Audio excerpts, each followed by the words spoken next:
ამერიკაში არის ადგილი, სადაც შეგიძლია მკვლელობა ჩაიდინო და დაუსჯელი დარჩე და ეს ადგილი არ არის დამალული. წარმოიდგინე, რომ იელოუსტოუნის ბეკლერის მდინარის ბილიკზე ლაშქრობ. შენ ხარ ტყეში.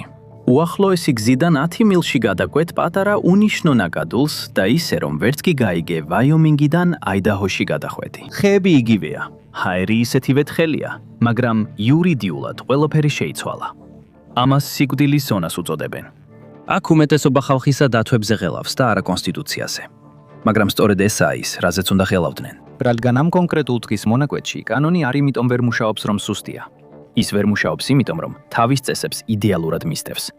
და სწორედ აქ ხდება ეს საშიში. იელოუსტოუნი ძალიან კარგად მართული მექანიზმია, რომელიც ყოველწლიურად ასობით მილიონს გამოიმუშავებს ტურიზმიდან. მაგრამ პარკის ამ ერთ კუთხეში სისტემა რაღაცას ეჯახება, რასაც ვერ აგვარებს. თქვენ აღარ გაქვთ საქმე შტატის კანონთან. თქვენ ფედერალურ ტერიტორიაზე ხართ, რაც ნიშნავს, რომ პასუხისმგებლები არიან ფედერალური საგამოძიებო ბიურო და იუსტიციის დეპარტამენტი. ზუსტად ის დოკუმენტი, რომელიც მათ ამ ძალას აძლევს, არის ზუსტად ის მიზეზი, რის გამოც შეიძლება ვერ გამოიყენონ იგი. და სწორედ აქ იწყება პრობლემა. კონსტიტუცია პროცედურების სიაა. როდესაც ამ პროცედურების შესრულება შეუძლებელია, მართლმსაჯულება ჩერდება. და აქ ერთ-ერთი ესეთი პროცედურა შეუძლებელი ხდება. რატო ვერ მუშაობს აქ კანონი? ჩვეულებრივ ოლქები მიყვებიან შტატის საზღვრებს. ორეგონი რჩება ორეგონში, ფლორიდა რჩება ფლორიდაში. მაგრამ იელოუსტოუნი განსხვავებულია. იმიტომ რომ ის სამ სხვადასხვა შტატს მოიცავს: ვაიომინგს, მონტანას და აიდაჰოს. კონგრესმა შემოკლებული გზა აერჩია. ეს მარტივად ჩანდა, რა თქმა უნდა. მაგრამ ამ გადაწყვეტილებამ პრობლემა შექმნა, რომელიც საუკუნეზე მეტი ხნის განმავლობაში ვერავინ შენიშნა. მეექვსე შესწორება ამბობს, რომ ბრალდებულს აქვს უფლება გაასამართლონ იმ შტატისა და ოლქის მიუკერძოებელი ნაფიცი მსაჯულების მიერ, სადაც დანაშაული მოხდა. აქ ერთი სიტყვაა მნიშვნელოვანი და იქ წერია არა ან, არამედ და. სწორედ ეს პატარა სიტყვაა პრობლემა. რადგან თუ ფედერალური დანაშაული ხდება იელოუსტოუნის აიდაჰოს კუთხეში, ნაფიც მსაჯულები უნდა შეირჩნენ იმ ადამიანებიდან, რომლებიც ცხოვრობენ როგორც აიდაჰოში, ასევე ვაიომინგის ფედერალურ ოლქში, რომელიც არ არსებობს. იელოუსტოუნის სიკვდილის ზონა, რომელიც აიდაჰოში მდებარეობს, ნულოვანი მოსახლეობით გამოირჩევა. არც სახლებია, არც სასტუმროები, არც მაცხოვრებლები. ეს ტერიტორია დაახლოებით ვაშინგტონ დის-ის ზომისაა, შორეული, მოუნიშნავი და პარკის დანარჩენი ნაწილისგან განუსხვავებელი. რაც ნიშნავს, რომ ნაფიც მსაჯულები არ იქნებიან. არც აიდაჰოდან, არც ვაიომინგიდან. პირდაპირ არავინ არის, ვისაც კანონიერად შეგიძლიათ ნაფიც მსაჯულად უხმოთ. თუ სერიოზული დანაშაულისთვის ნაფიც მსაჯულთა შეკრება ვერ ხერხდება, სასამართლო პროცესის გაგრძელება საერთოდ შეუძლებელი. ეს სრულიად კანონიერი სამართლებრივი ხარვეზია და ამერიკის ერთ-ერთ ყველაზე ცნობილ ეროვნულ პარკში იმალება. ეს მახე მხოლოდ ყველაზე სერიოზული დანაშაულებისთვის იკეტება. სიჩქარის გადაჯარბება, უკანონო დაბანაკება, პრობლემა არ არის, ამას მოსამართლე მოაგვარებს. მაგრამ თუ სასჯელი 6 თვეზე მეტია, კონსტიტუცია ნაფიც მსაჯულთა სასამართლოს გარანტიას იძლევა. ასე რომ აქ ისინი კანონიერად ვეღარ აგრძელებენ პროცესს. კანონი ერთადერთი რამაა, რაც დანაშაულსა და სასჯელს შორის დგას. ბრაკონიერიც კი, რომელსაც ძლიერი თოფი აქვს, ან ვიღაცავინ სხვა შტატიდან გარბის. ყოველი გეგმა, ყოველი ნაბიჯი ისე სრულდება, რომ იციან, კანონი ვერ მიხვება.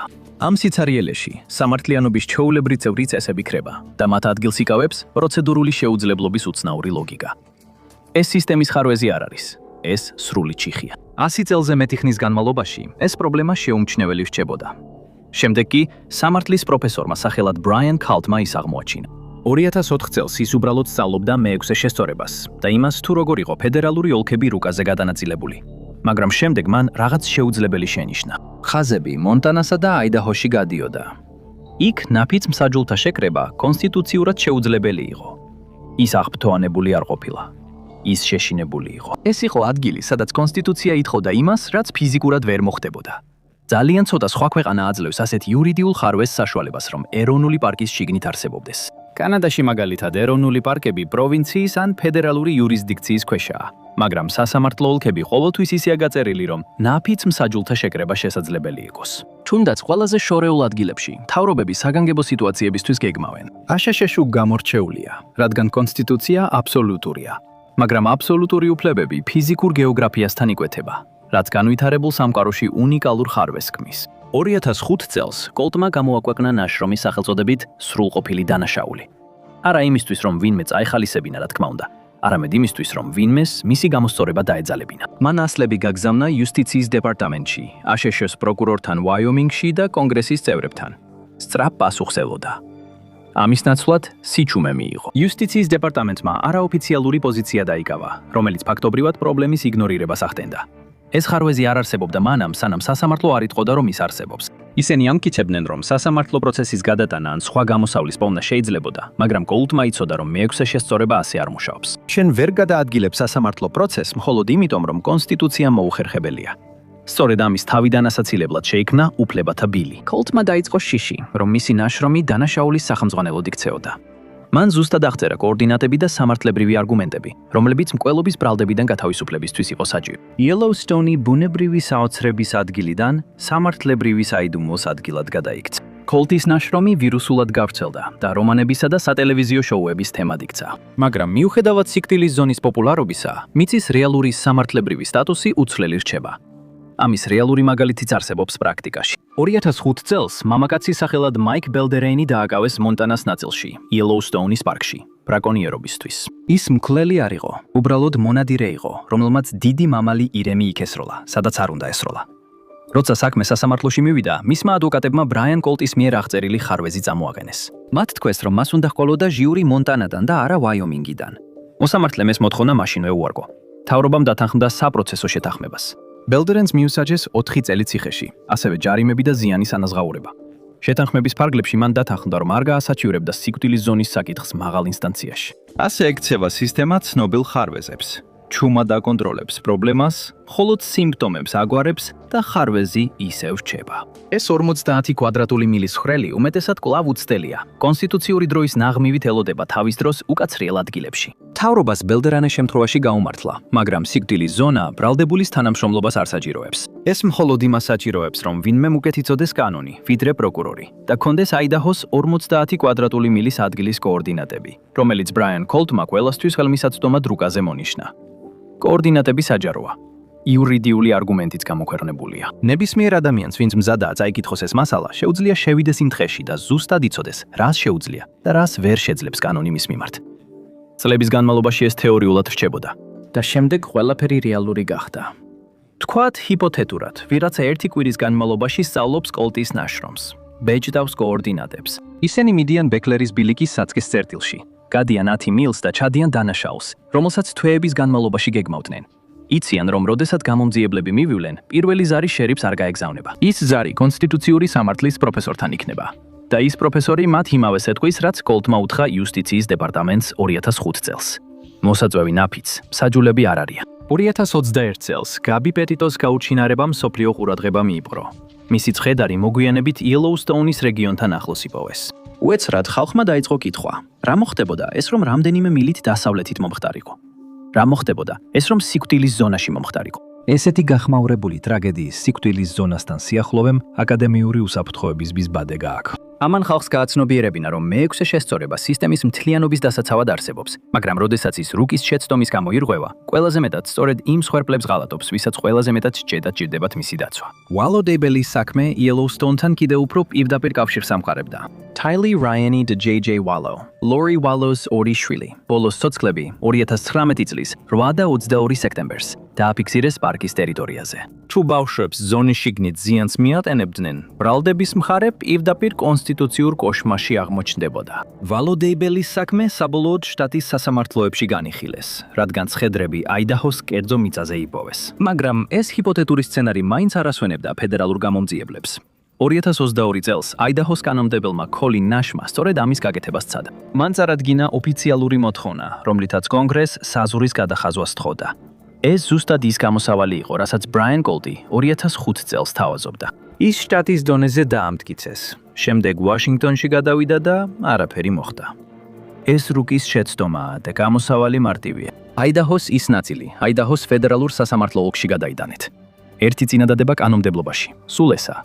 აიდაჰოს საკანონმდებლო ორგანოსთვის ეს საზოგადოებრივი უსაფრთხოების საკითხი იყო. კონგრესისთვის ეს იყო ბიუროკრატიული შეცდომა, რომელიც საკმარისად მნიშვნელოვანი არ იყო, რომ მასზე დრო დაეხარჯათ. ეს განმეორებადი პრობლემაა იმაში, თუ როგორ მართავს ფედერალური მთავრობა ეროვნულ პარკებს. რადგან მიწა ფედერალურია, შტატებს მცირე ძალა აქვთ ცვლილებების დასაძალებლად და რადგან ეს ტერიტორიები შორეულია, ვაშინგტონში მყოფი ადამიანები თითქმის არ განიცდიან პოლიტიკურ ზეწოლას მოქმედებისთვის. საბოლოოდ მიიღება სისტემა, სადაც რუკა ხარვეზიანია, მაგრამ გადაწყვეტილების მიმღებები უარს ამბობენ ახალი ხაზის გავლებაზე. კოლინ ნაში 2024 წელს აიდაჰოს საკანონმდებლო ორგანოდან გადადგა და თანამდებობა დატოვა მაშინ, როცა სიკვდილის ზონა კვლავ ღია იყო. თუნდაც მაშინ, როცა კანონმდებელი საქმეს აკეთებს, გამოსავალს თავაზობს და კონსენსუსს ქმნის. ფედერალური ინერცია უფრო ძლიერია, ვიდრე თვითონ კანონი. 20 წელი, ერთი დოკუმენტი, ნულოვანი ქმედება. ამერიკის ყველაზე მონახულებულ ეროვნულ პარკს კონსტიტუციური ხელი აქვს და ვაშინგტონი ამაზე მთელი ეს დრო იცოდა. ეს ბიუროკრატიული არაკომპეტენტურობა არ არის. ვიღაცამ შეხედა პრობლემას, გაიგოის და გადაწყვიტა, რომ შეცდომის აღიარების პოლიტიკური ფასი უფრო მაღალი იყო, ვიდრე მისი ღიად დატოვების რისკი. ამის პირველი მიზეზი პოლიტიკური სარგებლის ნაკლებობაა. სასამართლო ოლქის საზღვრის შეცვლა არჩევნებს არ იგებს. არც ერთი ლობისტი არ აფინანსებს ეროვნულ პარკებში საზღვრების რეფორმის კამპანიებს. სიკვდილის ზონა ამ უმოქმედობის მსხვერპლია. მუდმივი ხრელი სამართლებრივ დაცვაში, რომელიც ელოდება, როდის აღმოჩნდება იქ არასწორი ადამიანი. მეორე მიზეზი კიდევ უფრო ცინიკურია. შეცდომის აღიარების შიში. თუ კონგრესი მიიღებს კანონს აიდაჰოს სიკვდილის ზონის გამოსასწორებლად, ისინი ფაქტობრივად აღიარებენ, რომ კანონი ბოლო 100 წელზე მეტია დარღვეულია. ისინი აღიარებენ, რომ ბრაიან კოლტი მართალი იყო 2005 წელს და მათ გადაწყვიტეს არ მიექციათ მისთვის ყურადღება.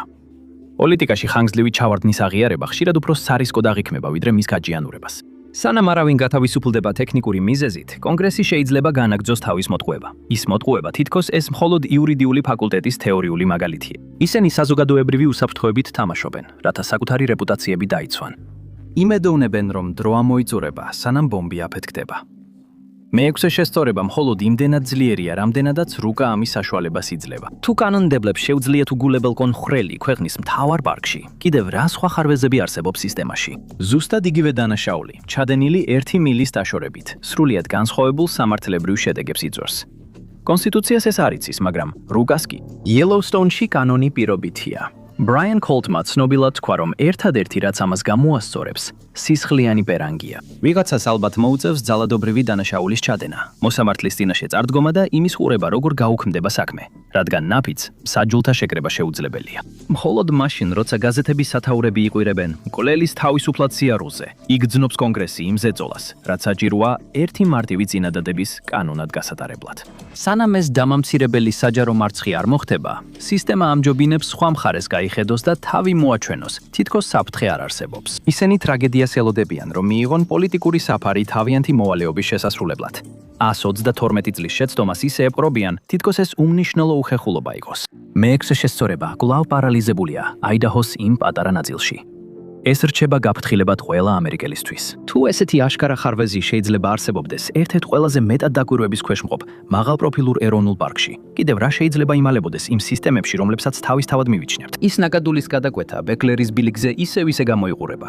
ხეები არ გადანაცვლებულა და კანონი ისევა შეცვლილა. საბოლოოდ შეიძლება სწორედ ის ბიუროკრატია იყოს ყველაზე საშიში რამ იმ პრესში. მადლობა, რომ დღეს ჩემთან ერთად იყავით. იმედი მაქვს ვიდეო მოგეწონათ. თუ გსურთ მსგავსი ვიდეოების ნახვა, გამოიწერეთ არხი და ჩართეთ შეტყობინებები. ეს მართლა ბევრს ნიშნავს. კიდევ ერთხელ მადლობა და მომავალ შეხვედრამდე MapPack-ზე.